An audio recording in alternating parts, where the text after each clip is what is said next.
He's worth more than entire nations, yet still eats breakfast for under $4. His home hasn't changed since 1958. His car, ordinary. His suit, the same one for years. To Wall Street, he's a legend. To himself, he's just a man who hates waste. This is not a story of greed. It's the story of a billionaire who lives like a monk, and why his simplicity may be his greatest source of power.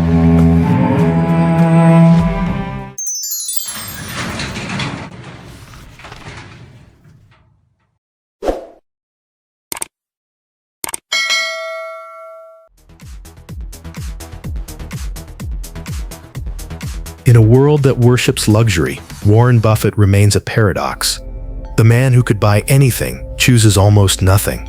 His empire is worth hundreds of billions, yet he wakes up in the same modest house he bought in 1958 for $31,500. No marble halls, no fleets of cars, no golden chandeliers, just a quiet street in Omaha, Nebraska, and a man who turned simplicity into the greatest financial weapon of all. Buffett's story doesn't begin with privilege or power. It begins with a restless boy during the Great Depression. A boy fascinated not by toys or games, but by numbers. He would sit on the porch of his family's small home, watching delivery trucks and memorizing their routes. At the age of 6, he started selling chewing gum door to door. By 11, he bought his first stock, 3 shares of City Service Preferred at $38 each. When the price dropped to $27, he panicked and sold. Days later, it shot up to $40. That tiny mistake planted a seed that would shape his entire philosophy. The stock market is a device for transferring money from the impatient to the patient. From that day, Warren Buffett became a disciple of patience. While others chased quick success, he learned to wait, quietly, deliberately, and for as long as it took. His journey truly began when he discovered the writings of Benjamin Graham at Columbia University. Graham, known as the father of value investing, taught him something profound, that the true worth of a company is not reflected in its stock price, but in its intrinsic value. Buffett absorbed this lesson like scripture. He wasn't interested in trends or rumors. He looked for businesses that were undervalued, simple, and sustainable. When he started his own partnership in 1956 with just $105,000, year after year, he outperformed every index, not through luck, but through discipline. He read annual reports the way monks read sacred texts. He studied companies the way historians study civilizations. But what truly separated Buffett from the rest wasn't just his intelligence, it was his temperament.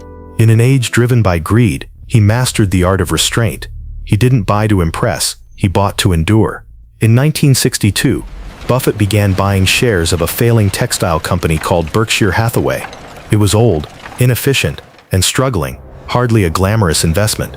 But Buffett saw something beyond the dust and noise. He saw value. He bought more shares until he controlled the company, then slowly shifted its focus from textiles to investments. Berkshire became his canvas, a reflection of his mind. He turned it into a holding company, acquiring businesses that shared his values: Coca-Cola, American Express, Geico, Dairy Queen, and many more. Each decision was made with cold rationality and quiet confidence. But behind every deal was the same humble man in the same house on Farnham Street. His daily routine never changed. He woke up early, read newspapers for hours, and drank Coca-Cola. He drove himself to the office in a modest Cadillac. No entourage, no bodyguards, just Warren Buffett, the billionaire who preferred McDonald's breakfasts and cherry Coke to champagne and caviar. People often wonder why. Why does a man who could live in palaces choose a life so simple? Buffett once answered, "I'm not interested in cars or houses. They don't make me happy. What makes me happy is the game itself, watching my money grow, understanding businesses, making good decisions." This wasn't frugality born of fear. It was frugality born of clarity. Buffett understood something most of us don't, that real wealth is freedom. Freedom from showing off. Freedom from worrying about others' opinions. Freedom from wanting more than you need. His routine was built around that freedom. Every morning, he calculated which McDonald's breakfast to order based on the day's mood. $2.61 on a good day, $3.17 if markets were doing well. He laughed at how people found it strange. But that was Buffett's secret. He found joy in small things because he never needed big things to feel complete. Buffett's partnership with Charlie Munger further sharpened his philosophy. Munger introduced him to the idea of buying wonderful companies at fair prices rather than fair companies at wonderful prices. Together, they built an empire rooted not just in profit, but in wisdom. Munger once said, "Take a simple idea and take it seriously." Buffett took that advice literally. His investments were not just financial, they were reflections of character. He valued honesty, simplicity, and competence over flash and hype. While Wall Street's elite built towers of glass and steel, Buffett sat in his Omaha office, surrounded by old furniture, stacks of papers, and a single computer. He never needed Bloomberg terminals or high-speed algorithms. His greatest tools were a sharp mind and an unshakable temperament. Buffett's frugality extended beyond money. It was a philosophy of life. He didn't chase status. He chased understanding. He didn't waste time on things he couldn't control. Instead, he mastered the one thing he could, himself. And yet his humility often confused people. Once Bill Gates invited him for a visit, expecting hours of business talk. Instead, Buffett showed up with a stack of McDonald's coupons and spent the day chatting about books, habits, and decisions. Gates later said that day changed how he saw success. Buffett's simplicity wasn't an act, it was his essence. But perhaps the most remarkable expression of his philosophy came in his view of giving. In 2006, Buffett announced he would donate more than 99% of his wealth to philanthropy, primarily through the Bill and Melinda Gates Foundation. When asked why he didn't wait to donate later, he replied, "If you're in the luckiest 1% of humanity, you owe it to the rest of humanity to think about the other 99%. Even in giving, Buffett was pragmatic. He didn't build monuments or name buildings after himself. He simply gave, quietly and decisively. His focus was not to be remembered, but to make a difference. This humility was rooted in his childhood lessons. His father, Howard Buffett, was a congressman who taught him integrity above all else. His mother, Layla, instilled discipline and resilience. From them, Buffett learned that wealth without ethics is failure, and that every dollar should have a purpose beyond oneself. Buffett's relationship with money has always been philosophical. He sees wealth not as a measure of success, but as a test of character. To him, money amplifies who you already are. If you're foolish, it makes you more foolish. If you're wise, it makes you more impactful. That's why he warns investors not to envy his riches, but to emulate his mindset.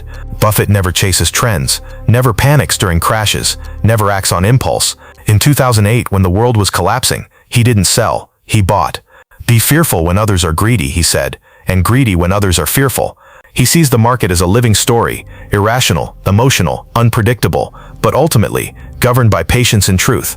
Every crash is a test, every bubble is a lesson, and every recovery is proof that time rewards those who wait. In an interview, he once said, "I've never known anyone who got rich quick and stayed rich. The ones who build slowly, steadily, honestly, they're the ones who last." Buffett's genius is not in seeing the future, but in seeing the obvious that others overlook. He calls it the circle of competence. You don't have to know everything, just know your circle, and don't step outside it.